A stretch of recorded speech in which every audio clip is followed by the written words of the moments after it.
नमस्ते महालक्ष्मी नमोस्तुते।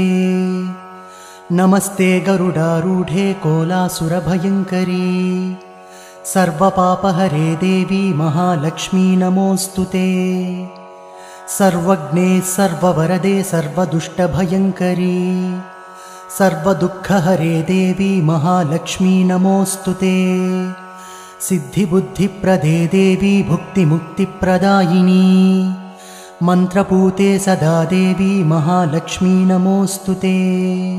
आद्यन्तरहिते देवी आदिशक्तिमहेश्वरी योगज्ञे योगसम्भूते महालक्ष्मी नमोस्तुते। स्थूलसूक्ष्ममहारौद्रे महाशक्ति महोदरे महापापहरे देवी महालक्ष्मी नमोस्तुते। पद्मासनस्थिते देवी परब्रह्मस्वरूपिणी परमेशी जगन्माता